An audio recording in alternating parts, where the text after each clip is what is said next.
Good evening, everyone. My name is Simon Dunner, and I'm the Constitutional Law Lecturer here at City Colleges, and you're very welcome to the Night Before Notes video. So the purpose of this video is just to take you through a couple of last-minute things that you might prioritise the night before getting ready for the Constitutional Law FE1 exam. So you'll see what I've put together is a couple of notes. Effectively, what I've done is broken down the course into the various topics that are examinable, and in this video I'll just take you through them one by one and indicate what I think is the most likely way that those topics can be examined, and hopefully give some sort of prediction as to how likely they are to come up. As a very general matter, your examiner tends to prioritise recent developments in constitutional law. So on this list, whenever you see something with a 2023 citation or a 2024 citation, it's usually a good indication that that's the sort of thing that your examiner is thinking about. Either that case will be asked directly as a case note, or an essay on that general topic, or a problem question based on the types of issues that arise in that case. So that is probably the single biggest thing to prioritise when it comes to preparing for your exam. The other general thing is that when you look back through the past papers, you will see that a couple of things repeat themselves. So there are topics that come up more frequently than others. There are more predictable ways of asking certain topics. So if you go back over those papers, you'll certainly get a sense of what's important and what's not. So in relation to the first topic on the course, it's constitutional interpretation. There's various methods to interpret the Constitution. It's obviously an important topic. It comes up every now and then. I might just refer you, sorry, not refer you to any particular case, but just refer you generally to the importance of knowing a little bit about each method. Obviously, any particular essay could focus on one method more than the other, but the important thing is to know the strengths of each, the shortcomings of each, and when are the various methods going to be used. If you see that case there under the No One Method heading, Heenahan and the Minister for Housing, that's a particularly recent case that has a lot to say about constitutional interpretation, so I would direct you to that. The courts and the judiciary is the next major topic. So as we move on to talk about the separation of powers, we have the three powers of government. The first one that we look at is the judiciary, or the judicial power. The requirement to administer justice in public, always important. I'd pay particular attention there to the Gilchrist and Rogers case, this one here, and the particularly recent important case of Zalewski and the Workplace Relations Commission. We'll come back to that in just a second. The independence of the judiciary is not usually a topic that comes up all that much, but we do have this recent case of Delaney and Pyab, so I think that's a case well worth knowing a bit about. It's an important case. Zalewski, the more recent case from 2001, also really expanding the notion of what is the judicial power, and very much elaborating on the five-stage test that had existed in MacDonald and Ward and Gone. Definitely an important case.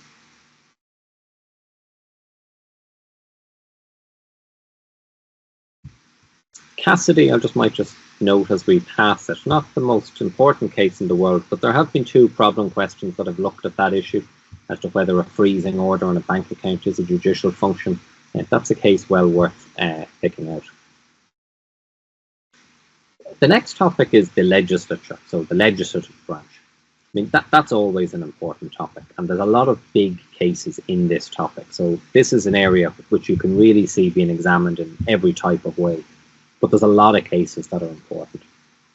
The first subtopic looks at the justiciability of the internal affairs of the Oireachtas, and effectively all of these cases are important. So Maguire all the way through to Dennis O'Brien and the Clerk of Dáil Éireann. But we did have a new case this year of Kearns and Dáil Éireann, and that's very much part two of the earlier case of Kearns and McGuinness. That's an important case, and if you're not familiar with it, I'd certainly advise becoming familiar with it at this stage. Similarly, in relation to the Shannon, we have the recent Heenahan case about the referendum that was years ago to expand the panel of university senators.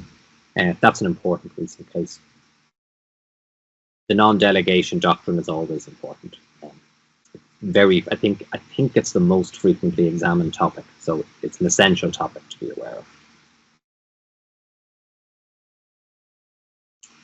The executive, certainly the less well defined of the three powers of government, but it is an important topic, and there is an emerging body of case law that's really focusing on this in a more detailed way.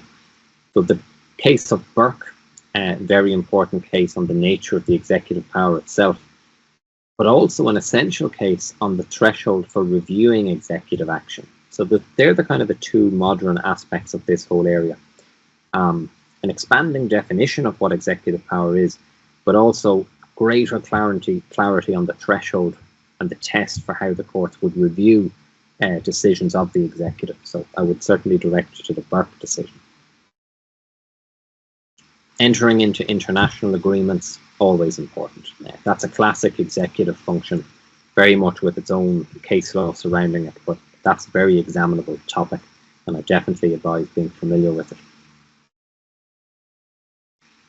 The President and the Attorney General, two nice easy topics usually, well worth being aware of. They certainly don't come up every year, but when they do, they tend to be some of the easier topics and some of the easier questions. So I definitely advise an awareness of the President, the Attorney General, and the Article 26 reference. Referendums, important, comes up every now and then. Election law, not something that comes up very frequently, but it did come up last year. So you can do with that information what you wish, but not a traditionally examined topic, but as I say, it did come up last year. Next topic is a real mixed bag of all the various procedural issues that can arise. Locus standi, or standing, is essential. Could obviously come up as a direct question, but certainly could work its way into many problem questions. So I would flag that as important. One case I just flagged as being particularly important is the Friends of the Irish Environment Limited and An Bord Pleanála. Very important in the context of public interest standing. The other one that might just have a little bit of extra emphasis is the deferred declaration of unconstitutionality. That could come up in a problem question, but equally could come up as an essay, or any of those cases could be examined as case notes. So Heenahan being the most recent one, I'd certainly advise an awareness of that. As you move on to look at constitutional rights, there's a couple of general principles that are worth knowing. So the unenumerated rights doctrine, certainly tracing its development from an unenumerated rights approach more into a derived rights doctrine, and that really was evident in the Friends of the Irish Environment case, so good awareness of that too would be important. Proportionality doctrine, always important, particularly the comments in relation to it made by Judge O'Donnell in O'Doherty and Waters. That's an essential area to cover. The rest of the topics then look at the various constitutional rights. So privacy is always obviously an important right. I'd certainly advise an awareness of that topic. Trial and due course of law, essential. In particular, the exclusionary rule is always important. So JC, absolutely essential. Subject to recent commentary in Quirk, the Graham Dwyer decision, which I didn't get to put on these notes yet, certainly would advise an awareness of Quirk in particular, and Dwyer to a somewhat lesser extent. Right to a solicitor would be important. The rest are all important, but I think what I'd pick out as being particularly important is the case of CW and the Minister for Justice. Now I have that there under the heading of the presumption of innocence. I could just as easily have put it under the heading of strict or absolute liability. Those two topics together are very much examined in the CW decision, so I would predict that you're likely to get an essay on that case, or not necessarily an essay, but a question on that case. So I would strongly advise awareness of that. Property rights, always an important, certainly one of the more frequently examined topics. So I definitely advise a comprehensive awareness of that. Fair procedures, one of these topics which doesn't tend to arise too much as an individual question. It's often built into a problem question. So I'd advise a good awareness of fair procedures. Re Haughey, think it's the case that comes up most frequently as a case note, so I'd certainly prioritise that case. Freedom of expression, always an important topic, can very easily interact with privacy or the right to a good name. The Nolan case is very good on that. I'd advise an awareness of that. And then in particular, the recent Corcoran decision on the concept of journalistic privilege would definitely advise an awareness of that. Assembly and association as well, always important. Particular how it's developed now that when you tie it in with freedom of expression, they gave rise to a right to protest. And that was flagged by Judge Hogan back in 2014 in the Highland case, but very much confirmed recently by the Supreme Court in the O'Doherty and Waters case. So I would advise an awareness of that. Religion doesn't come up every year, certainly comes up very easy to mix in with other topics like the family or equality. So I would advise an awareness of those cases. The family, a massive topic, always important. But this year in particular, we have the O'Mara decision, which looks at which holds that the traditional family is the family based on marriage, or the constitutional family is the family based on marriage. This case very much confirms that. So that's a very important decision. Equality, again, the predictable way of examining this is something along the lines of how weak the right has been protected over the years, and or whether there's an emerging change in that approach. Donnelly, absolutely essential case in that respect. And the recent O'Mara decision that I made reference to, that's essential.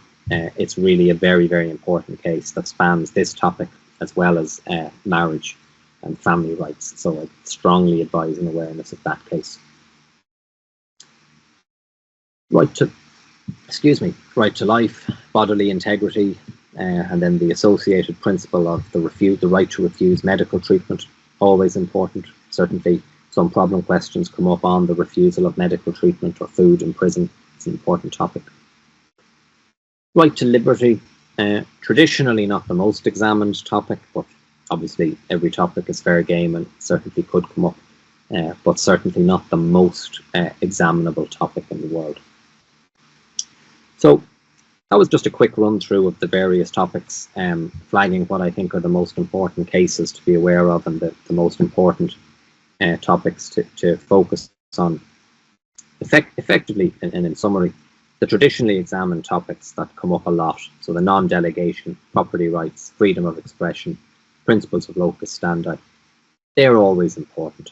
But the more recent developments, say, on the expanding approach to the executive power, the nature of it, there's a Lewski issue, Delaney and Pyab, how it ties in with the concept of the independence of the judiciary, and then some of the more recent case law on the rights-based issues, like the CW decision, or the Quirk decision on the concept of unconstitutionally obtained evidence and obtaining search warrants.